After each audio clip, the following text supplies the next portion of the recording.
अस्सलाम वालेकुम, मैं हूं तबस्सुम रियाज रांझा और आप देख रहे हैं एबीएन और साफ डिजिटल। आज मैं इधर इस्लामाबाद में F7 में मौजूद था और मेरे साथ ये बच्चा मौजूद है और आप देख सकते हैं इसने कितनी खूबसूरत खूबसूरत चीजें बनाई हैं। तो इससे बात करता हूँ। अस्सलाम वालेकुम जी। वालेकुम सलाम। क्या नाम है? मोहम्मद फैसल। मोहम्मद फैसल, कहाँ से ताल्लुक है? लक्की मरवत से। अच्छा, मुझे ये बताएं कि ये जो इतनी यूनिक यूनिक चीजें बनी हुई हैं, टोकरियां हैं, ट्रे हैं, ये आपने खुद बनाई हैं? जी, ये सारा मैं खुद बनाता तो हूँ। ये सीखा किधर से? सीखी ये चीजें बनानी सीखी किधर से? ये उधर गांव से है ना। गांव से आपने सीखी है? तो मुझे ये बताएं, इनके कुछ कुछ के मुझे नाम बताएं कि इसे क्या कहते हैं। इसमें जो मैं पश्तो में बोलता है शकोर, उर्दू में छाबड़िया बोलता है ना। ये दीवारों पे लगता है ना, डिजाइन पर। ठीक है, और आपके पास क्या क्या है? ये बास्केट, ये रोटी वाला बास्केट है ना। ये देखो, आप देखो, ये फूलों वाला गमला है।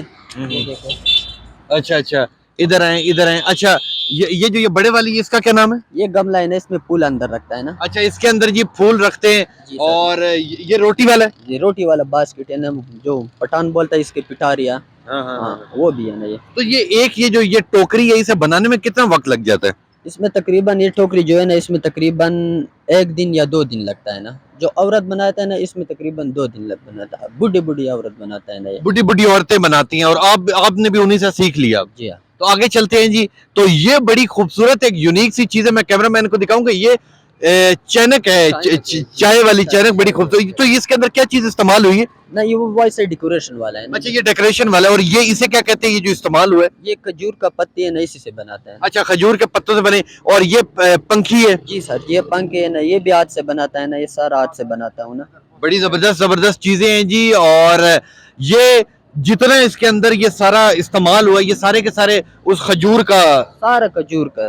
सारा खजूर का है। तो मुझे ये बताएं कि ये लोग जो यहाँ से गुजरते हैं, वो आपसे चीजें लेते हैं, कितना एक कमाते हैं रोजाना? तकरीबन 1000 रुपए लगता है ना, 800 लगते हैं, 1200 रुपए लगते हैं ना।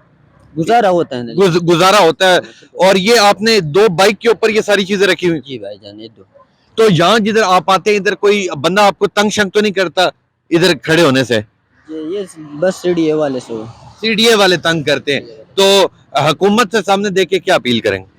हुकूमत से बस मैंने ये अपील है ना, जो महंगाई बहुत ज़्यादा है ना, घर वाला खर्च जो है ना, वो सारा मैं कमाता हूँ। मेरा एक 3 भाई है ना, वो छोटे है ना, एक भाई पे वो जो बूढ़ा है ना, सारा घर वाला खर्चा मैं कमाता हूँ। सही हो गया, सही हो गया। फैसल नाम है ना आपका? बहुत गुड है, बहुत अच्छा काम कर रहे हैं। ये फैसल है, हमारे पाकिस्तान का फख्र, हमारे पाकिस्तान का गरूर। और ये काम आसान नहीं है कि खजूर के पत्तों से बताया ना आपने, खजूर के पत्तों से इतनी खूबसूरत चीजें बनाना कोई आसान काम नहीं है। यह वाहिद मुल्क है जिसके अंदर टैलेंट की कोई कमी नहीं है, मगर फिर भी इस तरह के नौजवान, फैसल जैसे लाखों करोड़े हमारे मुल्क के अंदर, जिन्हें थोड़ा सा पंप करने की जरूरत है, तो वो हमारे मुल्क के अंदर ये चीजें बाहर भी भेज सकते हैं। ये इन्होंने 2 बाइकों के ऊपर न जाने कितनी ये चीजें हाथ से बनी हुई रखी हुई हैं। इसमें कुछ चीजें इस्तेमाल में भी आ जाती है, कुछ चीजें डेकोरेशन पीस में भी आ जाती है, मगर ये बहुत ही ज्यादा मेहनत का काम है। और फैसल जैसे जितने लोग हैं, ठीक है, मैं तमाम लोगों को कहूंगा कि हमारे मुल्क के अंदर टैलेंट की कोई कमी नहीं, इस टैलेंट को आगे लेके जाएं। यह हमारा गरूर है, हमारा फख्र है। और ये हम बाकी दुनिया को भी दिखाना चाहते हैं कि फैसल जैसे बच्चे हमारे मुल्क का मुस्तकबिल है। तो इन्हें सपोर्ट करें, जब भी यहाँ से गुजरें इनसे चीजें खरीदें, ताकि ये भी अपनी 3 वक्त की रोटी खा सकें। तो इंशाल्लाह मिलूंगा आपसे अगले प्रोग्राम में, तब तक के लिए अपने मेजबान तबस्सुम रियाज रांझा को दीजिए इजाजत। अल्लाह नेगेबान।